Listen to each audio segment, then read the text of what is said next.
Hey gang, welcome back to the channel. If you're new to the channel, please consider subscribing for us, smash that like button, and leave us some good comments below. But let's jump right into today's project. So this island is going to need a receptacle on this end and on this end according to the National Electric Code.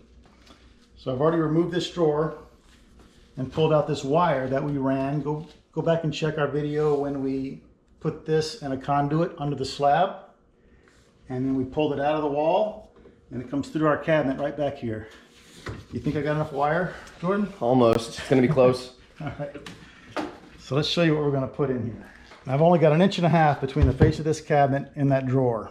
I don't know of an electrical box that is that shallow and would allow me to accommodate a receptacle. Even if I could find a box, I'd have trouble attaching it to this 1/2 inch plywood. So we're going to use a Plugmold. It's made by Legrand, and it's their PM22-USB series. It's 22 inches long. Let me show you what we got. And it's got USB. So we're going to install it like this. It fits perfectly. You can cut it if you have to, but we don't have to. It's going to go right there. This part is if you want to connect two together and make it longer. So we don't need that. So the first thing I'm going to do is remove this knockout. All right, we've got the knockout removed. And the instructions recommend to use these. These are the connectors for the wires. We're going to show you how these work later. But they recommend that you use these as a spacer. Like that. If you didn't,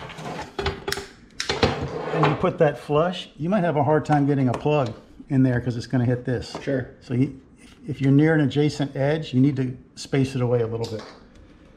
So that's a pretty good idea to use those. I'm just going to eyeball it in the center here.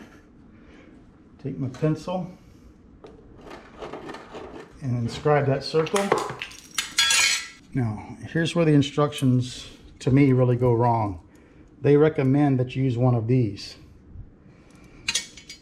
But you have to drill such a big hole to accommodate these screws in the cabinet that to me, the hole would be bigger than this. So we're going to use one of these. We've showed these before.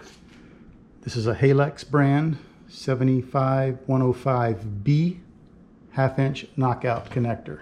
I'm use a 1-inch spade bit. I'm going to drill that hole out.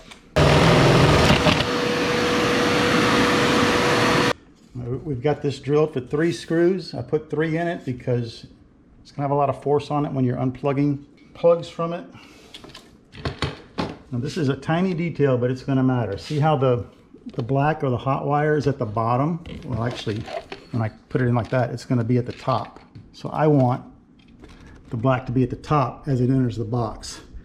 It's just going to prevent those wires from crossing over, and you're going to see because there's hardly any room in here for any of that. Just like that. I'm going to put my spacers back.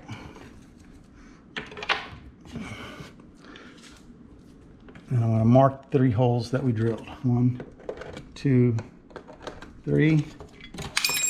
And now we'll drill a pilot hole. All right. Now they leave you a little extra wire on each end. That's to connect 2 devices if you want them. Or 2 strips if you want to connect them. We're not going to do that, so we're going to put a wire nut on these. The instructions do not mention that. I got to stagger these so that all the wire nuts fit in there.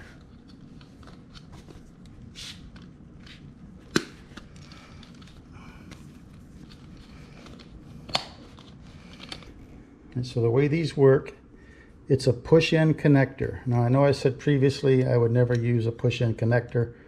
Well, that was on a receptacle. These are push-in connectors, what, on steroids? And it's really the only way you can make this connection is to use these. So they stack. The green one's for the ground, obviously, and they want it in the middle. But they stack right there. So these 3 wires go in there, the hot, the ground, and the neutral. And then these 3 will shove in there. And then the whole thing snaps into that back channel. So what I'm going to do is get my pencil, lay that over, and about right there is where I want to strip the wire. And the width of this is your strip gauge. So I'm going to come here. I know this is fussy, but you have to do it to get all this in there. Okay, and that's where I cut. I'm going to cut all 3 right there. And then I'm going to strip the neutral and the hot back to that other line. But can you see in there? You can put a wire there, and you can put another one there. Obviously the same color. So there's room for 2. 1, 2, and that's exactly what we're going to do. So I'm going to get my lineman. I'm going to hold that hot. I'm going to cut a little bit more off of there, I think. A little too much. I'm going to hold it back here on the insulation. And I'm going to wiggle and push just like that. The same with my ground. And it stops. There's a stop in there, so don't worry about pushing it in too far. And the neutrals. And we're going to put them in there. Kind of pre-bend everything. I want to push a little bit more of this in the box, just like that. Ooh, dang it. Okay, see how that works? And then these 3 from the plug mold will go right into this side. Mm-hmm. The empty spot is closest to my hand, right here. I can put the black, ground, and neutral. Now they want you to remove this while you wire it, but I don't recommend it. Because these wires are routed behind here and it's just a hassle. So you got to try and put them back exactly where they were and all that. Yep. All right, I'm gonna make a mark at the end of these little blocks. See it? So that's my strip 2 line. And my cut line is going to be the width of a connector. It's about 1/2 inch right there. So now we're going to cut all 3.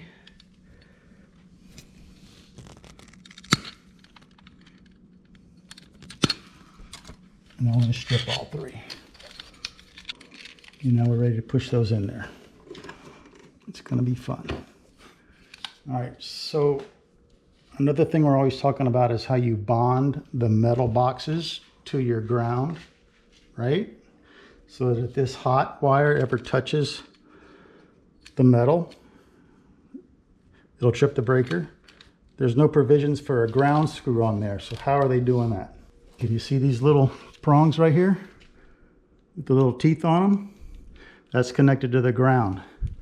And when we pop this in, those will bite in to the back and ground this to the ground side of the circuit.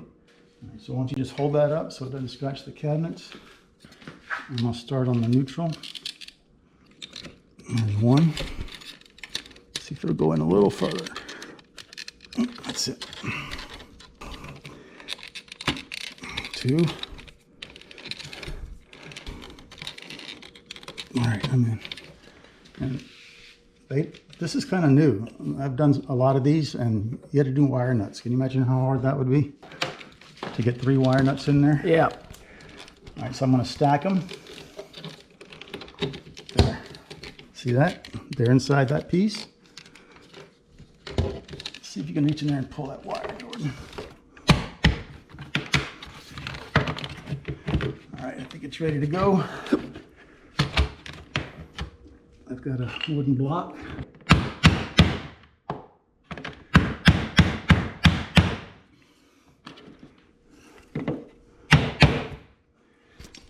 Way in, a little more down here. Mm-hmm. There we go. All right, that's it. Nice. All right, gang, so that's going to be a wrap on that installation. So we're going to check it right now with our ground fault tester. We're good. I'm going to push this button. I heard the ground fault trip over there. I'm going to go reset it, and Jordan's going to test the USB side of it. Nice. And we're good. All right, so that's just a few tips and tricks on how to install these Wiremold strips. Now this one came this length, and it fit perfectly here, but if it had been too long, we can easily trim this with a hacksaw.